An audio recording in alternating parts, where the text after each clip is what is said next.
Entendre, comprendre, réagir. Un média qui donne vie aux opinions, qui donne voix aux idées. Cube. Un autre grand penseur vient d'arriver dans notre studio. C'est l'heure de la chronique de Philippe Lorange. Salut Philippe. Salut, c'est gentil, mais je suis pas encore rendu là quand même comme titre. Là. Oui, juste ça s'en vient. Doctorant, là. Oui, un doctorant et bientôt docteur. Oui, c'est ça. Écoute, en France, on parle, là tu vas m'expliquer c'est quoi un vélocide probable. De quoi on parle aujourd'hui? C'est quoi cette affaire-là? Qu'est-ce qu'on veut dire par là? Je fais référence à une chronique de Alexandre Devecchio, qui travaille pour Le Figaro. Et donc, son billet m'avait amusé parce que, il y a une semaine, il y a eu une tragédie à Paris, dans le 8e arrondissement. C'est un jeune homme du nom de Paul Varry, donc qui est un cycliste, qui était d'ailleurs militant pour l'association Paris en selle. Donc, c'est un homme qui militait pour les vélos, en tout cas, les cyclistes. Et malheureusement, pendant qu'il roulait à vélo la semaine dernière, il était sur la piste cyclable et un VUS l'a comme a roulé sur son pied. Et là, son pied était comme coincé sous la roue. Et là, lui, il a comme un peu tapé sur le véhicule pour dire « Hey, je suis coincé. » Et là, ce qu'a fait le chauffeur du VUS, c'est qu'il a reculé un petit peu puis il lui a foncé dedans. Et il l'a carrément écrasé. Donc, il a vraiment roulé dessus lui. Donc, c'était volontaire. Il l'a tué? Oui, il est mort. Oui, c'était un jeune homme de 27 ans, c'est ça, qui était cycliste. Et il était sur la piste cyclable, je le rappelle. Donc, c'était le VUS qu'on dit, il y a des témoins qui disent qu'il roulait comme un fou, puis il roulait sur la piste cyclable. Et il a fait exprès de rouler sur la personne. Donc, il a été mis en garde à vue, comme ils disent. Et donc, là, il y a tout un émoi en France, parce qu'on se dit, ça n'a vraiment aucun sens qu'une tragédie pareille puisse avoir lieu. Et là, maintenant, la question, c'est de savoir quelle est la cause de ça. Parce que, la semaine dernière, on parlait justement de nos amis de gauche un peu bien pensantes, ceux qui sont plus radicales. Et là, les mouvements plus de gauche vont dire c'est la faute, c'est les automobilistes qui sont rendus violents, très énervés. Donc évidemment, ça peut jouer un petit peu. Ça me paraît, pour l'instant, en tout cas, à moins que tu arrives avec des nouveaux faits, ça me paraît plus de l'ordre du fait divers que d'une mouvance sociale ou politique. Là. Oui, c'est ça. Du moins, par exemple, Marine Tondelier, qui est une figure connue de la gauche, elle dénonce une violence à l'égard des cyclistes dans ce pays. Il y a aussi le sénateur communiste Yann Brossa qui réclame l'interdiction des véhicules VUS pour protéger la vie des Parisiennes et Parisiens. Donc là, c'est comme si il y a une partie de la gauche qui veut comme réapproprier cette tragédie en se disant c'est la preuve que les automobilistes sont dangereux, qu'il faut faire plus de choses pour protéger les cyclistes. Cependant, ce que dit Alexandre Devecchio, c'est que selon lui, en fait, c'est beaucoup plus le symptôme d'un ensauvagement global de la France. Mm-hmm. Parce qu'en France, et même un peu partout en Europe, depuis des années, ce qu'on voit, c'est qu'il y a des agressions qui se multiplient constamment. Par exemple, en France, il y a 120 attaques au couteau chaque jour. Oui, hein. Ça, on voit, je pense qu'il y a un accident pareil. Du moins, pour le moment, on n'a pas énormément d'informations. Mais le plus probable, c'est qu'on soit plutôt dans une tendance d'ensauvagement global parce que, comme je te dis, il y a les attaques au couteau, il y a également les petits vols au quotidien, il y a justement les agressions sexuelles. Donc tout ça fait partie d'un mouvement global, d'un ensauvagement de la France et de l'Europe de manière générale.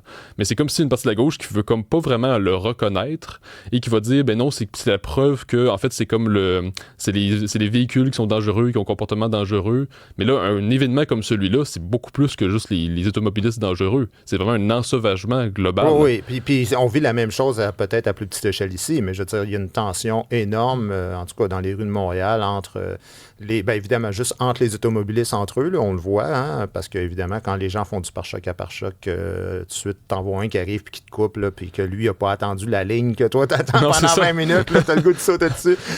Puis, bien sûr, les vélos avec les... Mais tu sais, les cyclistes, évidemment, ils sont aussi tendus aussi, hein. Des fois, il y en a qui sont plus sauvages en vélo, mais ils sont moins dangereux quand même. Non, mais c'est clair. C'est ceux qui n'ont pas le même potentiel de dangerosité. C'est ça. Mais tu sais, juste avant d'entrer en ondes, je lisais un article sur Terra Femina. Et là, l'auteur de l'article nous explique qu'en fait, ce qui s'est passé, c'est un autre cas de masculinité toxique. Ah bon? Pourquoi? Parce que 80% des comportements dangereux sur la route viennent des hommes. Et donc, le comportement de ce chauffeur est la preuve qu'il y a une masculinité toxique, qu'il y a des comportements masculins, patriarcaux, qui ont des répercussions. Patriarcaux. Mais il faut dire que la plupart des vélos sont fabriqués par des hommes aussi, alors ça doit quand même arriver à compenser un peu. Et le cycliste en question était un homme aussi. C'est ça, tu vois. Donc, ça fonctionne pas vraiment. D'ailleurs, ce qui me fait rire, c'est que souvent, ces mêmes gens-là, de gauche plus woke, bien pensante, chaque fois qu'il y a une tragédie, par exemple, qui est le fait d'un terrorisme ou, une personne issue de l'immigration, ils vont dire qu'il ne faut pas se réapproprier cette mort-là. Il ne faut pas que la droite se réapproprie cette mort-là, pour dire qu'il y a un problème avec l'intégration. Mais ces mêmes gens-là, quand il y a une tragédie comme celle-là, ils se réapproprient cette mort-là en disant c'est la preuve que faut bannir les VUS, il faut plus de protection pour les vélos. Mais dans les faits, en fait, c'est même pas nécessairement la raison. En fait, là, la vraie raison, c'est qu'il y a un ensauvagement global.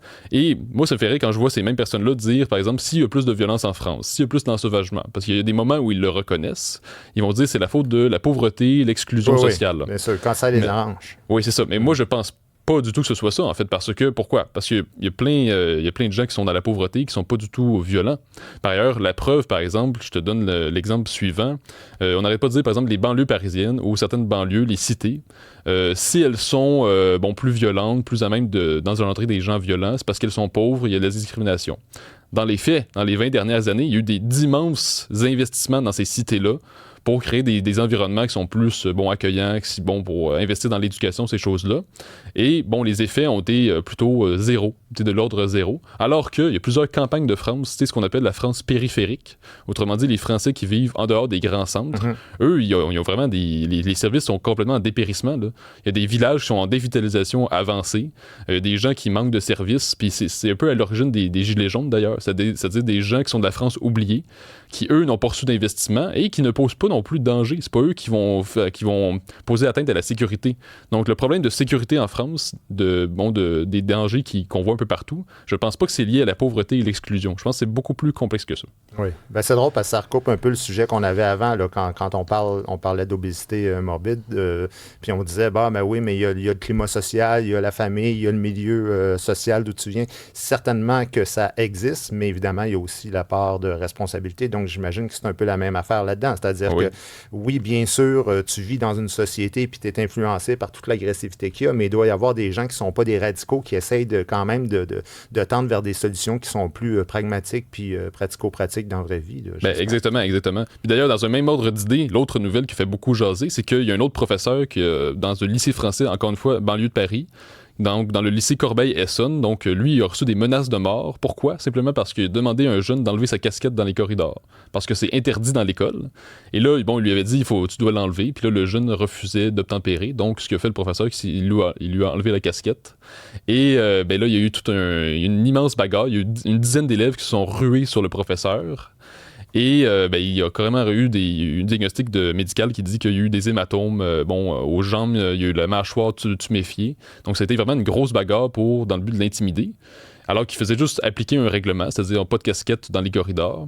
Et là, ce qu'on a vu, c'est que par la suite, il y a eu comme tout un barrage d'élèves devant l'école pour dire on veut pas qu'il rentre dans l'école parce qu'il est dangereux et tout ça. Et il y a eu plein d'élèves qui ont nié le fait qu'il s'est fait battre alors qu'il y a quand même un diagnostic médical. Donc, puis d'ailleurs, par la suite, ce qu'on a vu dans la procédure, c'est que le proviseur n'a même pas appuyé le professeur en question. Ah oui. Non. Donc, on a vu ça à l'Université d'Ottawa, déjà. On a vu ça, puis également, ça m'a fait penser un petit peu dans l'école Bedford. Pourquoi? Parce que pendant des années, on savait ce qui se passait dans cette école-là, par exemple. Et que fait la commission scolaire? Absolument rien. Ils ont tabletté ça, comme dit Marois Risky. Donc, on voit que c'est comme si, parfois, les gens qui sont dans les hautes directions, dans les administrations, c'est comme s'il y a une tendance à un peu laisser de côté les vrais problèmes du terrain. Pourquoi? Parce qu'on est déconnecté. Parce qu'on sait pas trop très bien ce qui se passe sur le terrain. On entend parler de quelque chose, mais on se dit, on minimise, on se dit, c'est pas si grave que ça. Et peut-être aussi, bien souvent, parce que les gens essayent de protéger d'abord leur job puis de sauver leur propre derrière plutôt que d'accomplir la vraie tâche pour laquelle ils ont été engagés, c'est-à-dire de s'occuper de l'éducation des enfants. Et tu me voles les mots à la bouche parce que c'est justement ça que je voulais dire. C'est ton punch final, je suis absolument désolé, Philippe. Mais non, t'es l'humoriste dans la gang. Oui, c'est ça, c'est moi le puncher. Merci beaucoup, Philippe Lorange, puis la prochaine fois, je te laisse ton punch. Merci. Salut. Bonne journée.